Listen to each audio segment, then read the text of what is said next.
And welcome into the television version of Strategies for Living. I'm marriage and family therapist David McMillan.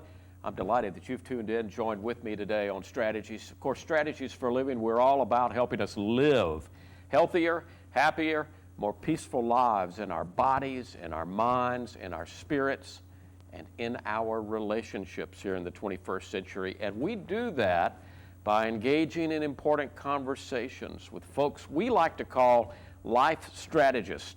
Each and every time we do Strategies for Living, you better buckle your seatbelt today, folks. I hope you have a seatbelt on your recliner or wherever you're watching us here today on Strategies.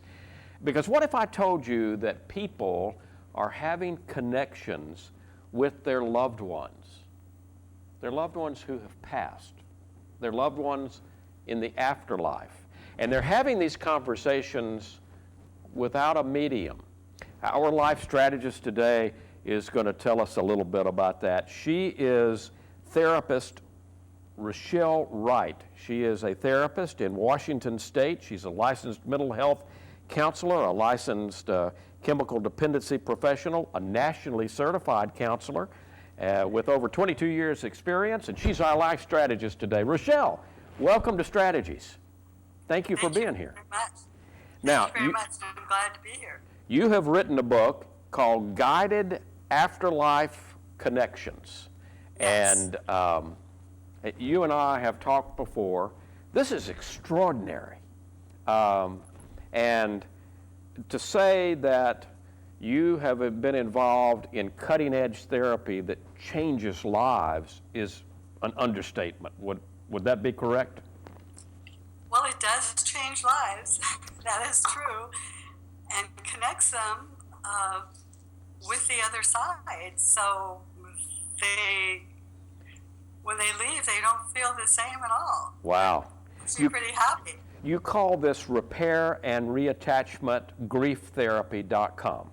Or repair and the .com is, of course, how people can access you.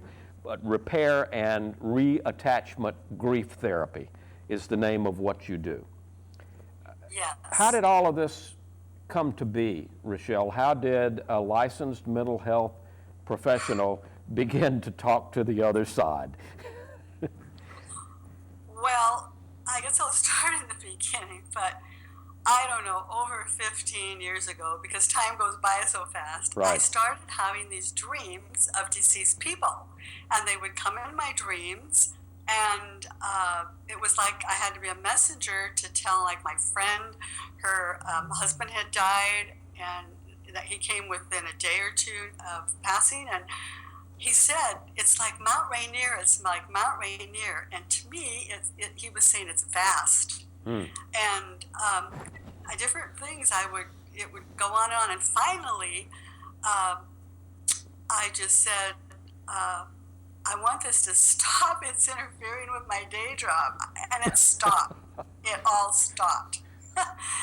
And I was glad because, anyway, they found a way to come in through the back door.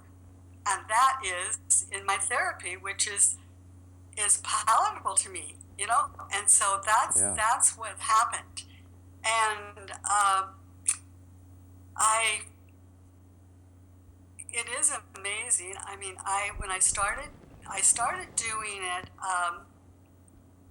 and when I started doing it, the people started connecting one right after the other in my office. And I was just taken back by all of it. I really was, because they were all connecting. So that's how the book came into being. And that's how Dr. Craig Hogan connected with me. He's the writer. Right. And yes, and so that's how it came. So there's 26 stories in there. Now, I want to say right up front, full disclosure here, I interviewed you on my radio program a couple of years ago when the book had just first come out, Yes. if I'm remembering correctly. And I want to tell a story in the first half of our program and in the second half of our program, because I think I shared with you that this book is for the general public. It's also a book for therapists. You share your protocol in here. And so I used largely your protocol, which is a method of bilateral brain stimulation. Some therapists will know exactly what you and I are talking about. We'll talk maybe a little bit more about that later. But after talking with you on the radio, I talked with a client of mine who really wanted to connect with her deceased father. And here's what I can tell you. I used your protocol. She told me that she spoke with her father, and she told me right after the session what a sense of relief and peace that she had. At the time of the session, this woman was separated from her husband. She was very much at a period of her life where she did not know what she wanted to do next. Let's fast forward a couple of years, because I spoke with her about 3 weeks ago. And to say her life has come into some sense of order is an understatement. She reunited with her husband. They are very, very happily together now. And she's very happy in her family and in her work. Was all of that the result of repair and reattachment grief therapy? I don't know. But you know, you measure something. A master teacher once said, judge something by the fruit. And the fruit of that particular case, and it was the first one that I did after speaking with you, after reading the book and talking to you, I don't know, that's pretty good fruit, Rochelle. Yes, it is. And it does, when they connect with the other side, and as you know, we don't know what's going on. We're writing it down because they are getting it. And when they connect with the other side wants to help.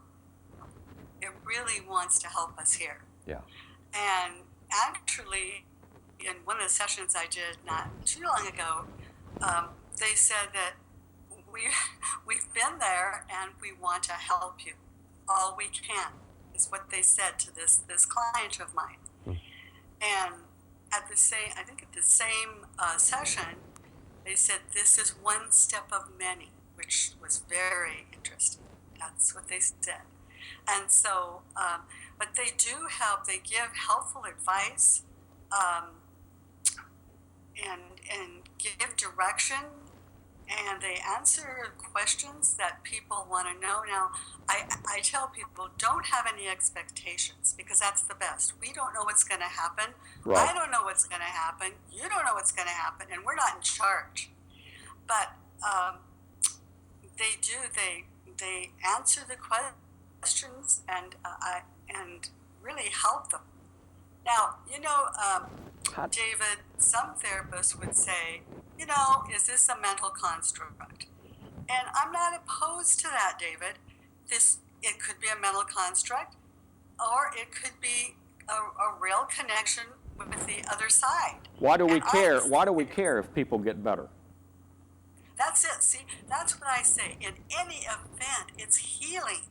And so I believe it's a connection with the other side, because where I sit, I feel very privileged of all the things I've heard. And, but anyway. You know, I don't have to believe that penicillin works. I just go get a shot of penicillin and it heals me. I don't have to know the intricacies. I leave that up to the doctor. And so you and I can leave up to mediums. We can leave up to people who are trained in this kind of thing. I don't know about you, Rochelle. What I care about is helping people and seeing a difference in people's lives. That's right. I've certainly seen that in your work.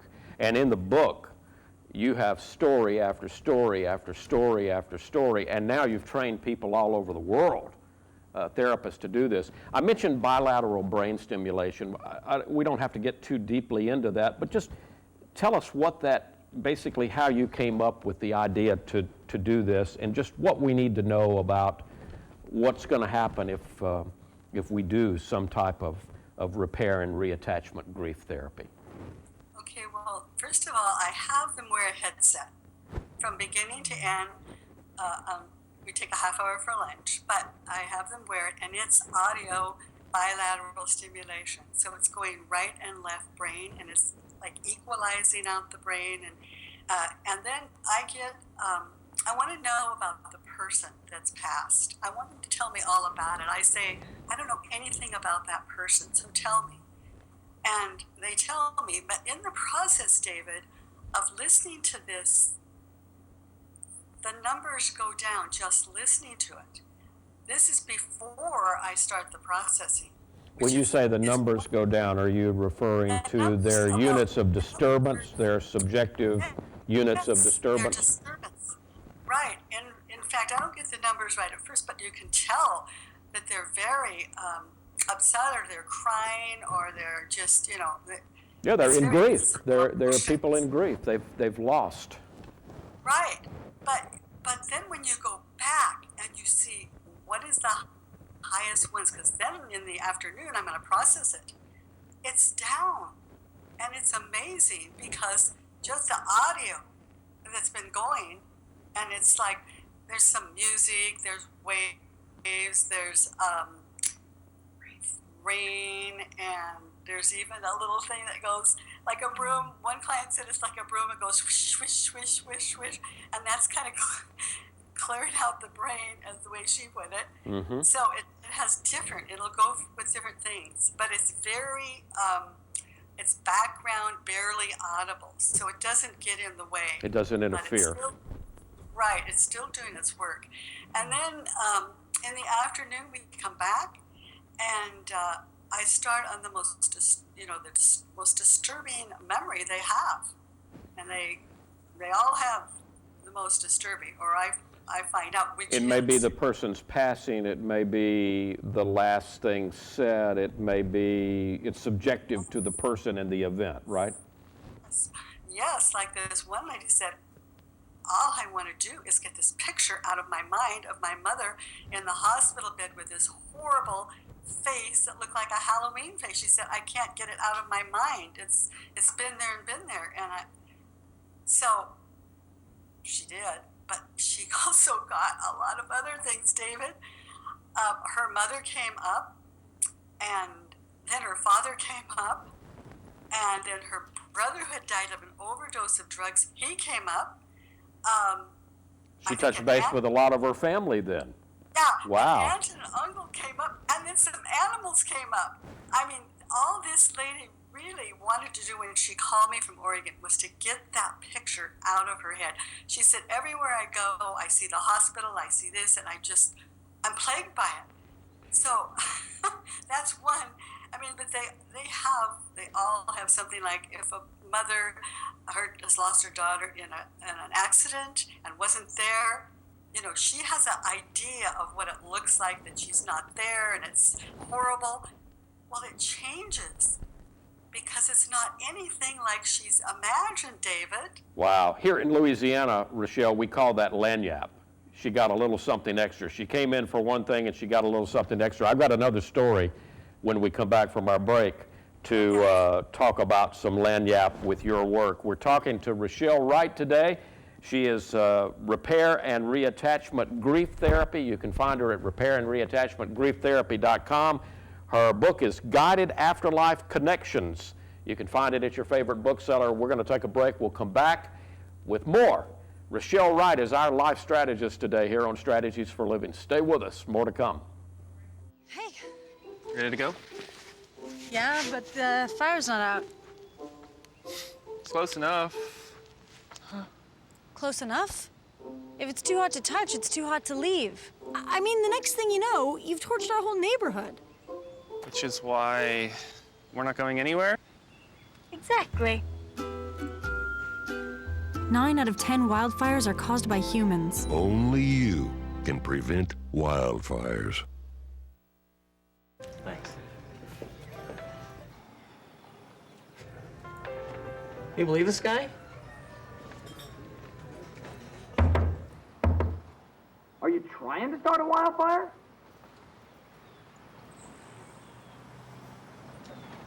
Sorry. Pass the honey? 9 out of 10 wildfires are caused by humans.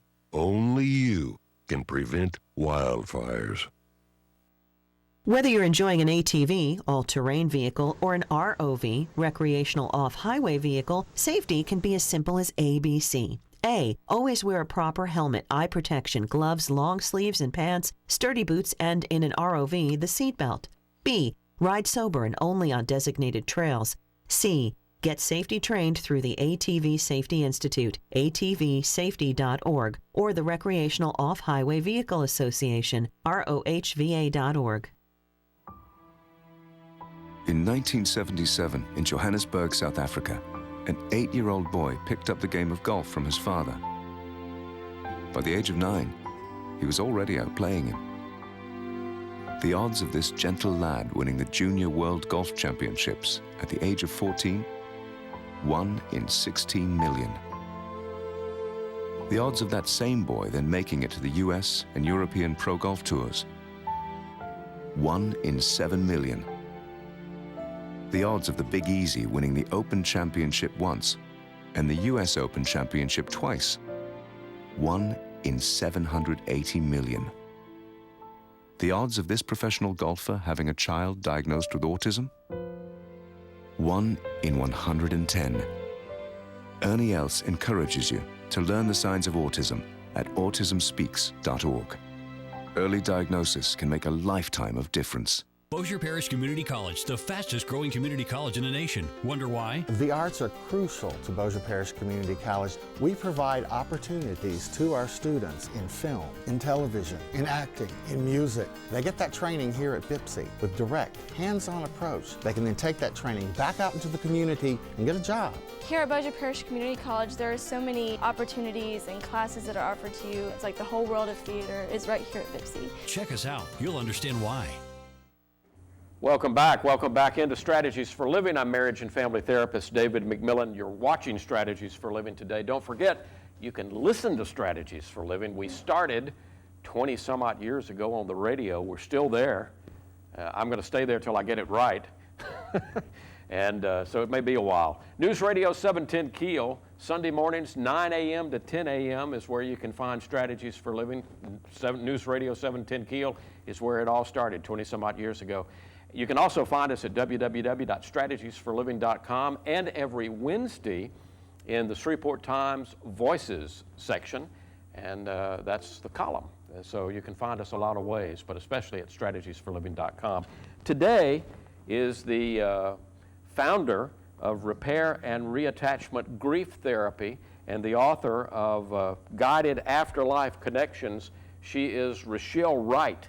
And you can find her at RochelleWright.com. Now, Rochelle, the book is being repatterned, and you've got a new cover coming. So hold up that new cover that's going to come. Okay, hold it up a little further. There we go. Repair and Reattachment Grief Therapy. That's the new cover that's coming out soon. When can we expect?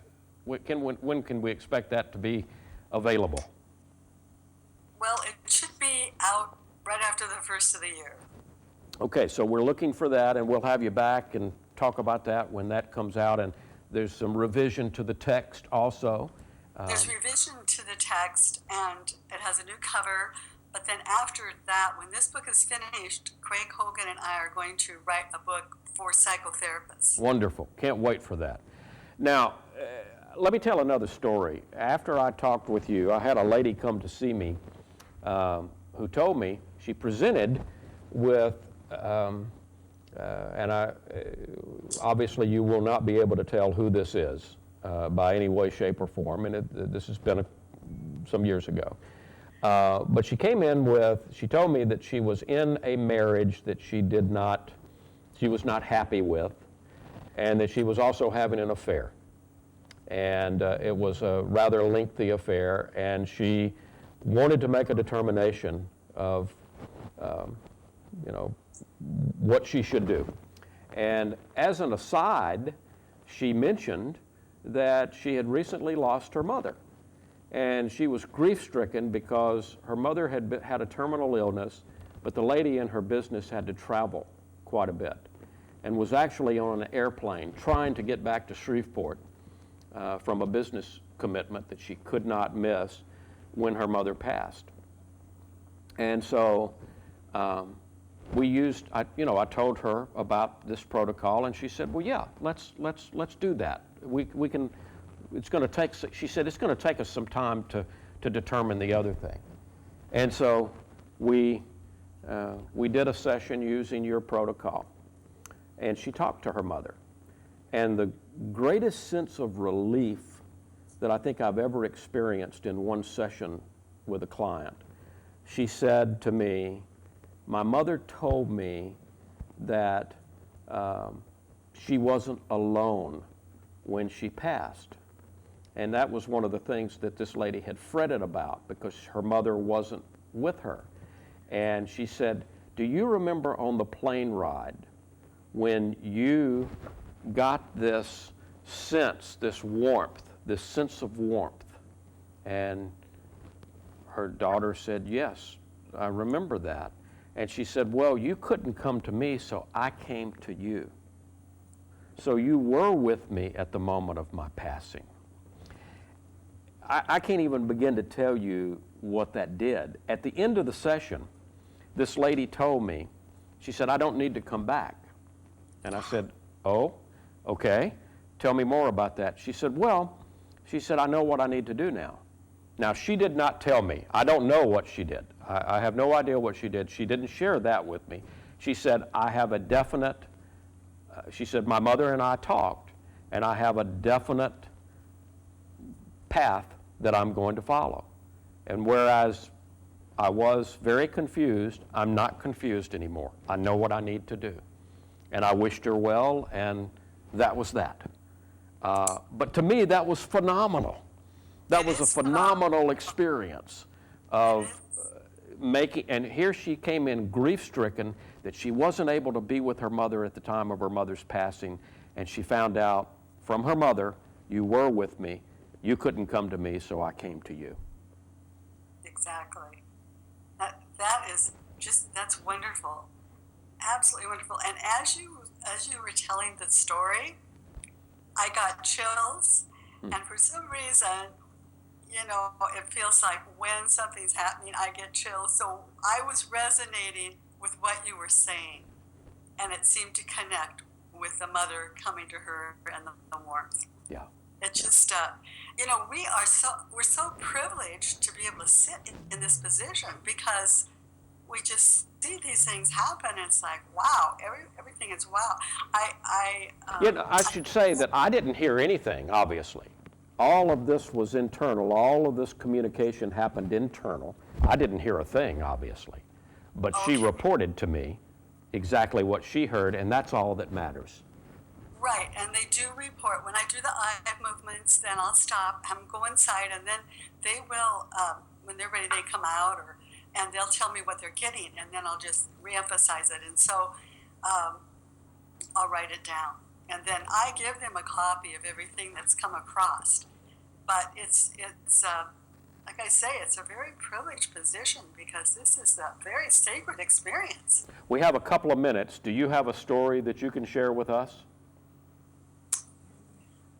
Well, I have lots of stories. I know you do. Lots of stories. I'm thinking of the person that came to one of my trainings, and in June, and he actually came because he had a kind of an interest, his own personal interest, and he is in the scientific community, and he's also a psychiatrist, and so he got wonderful things from his. He came back and saw me for 5 hours, like 6 weeks later. Wow. Because he said, I'm getting all these things, and I just really need to come back.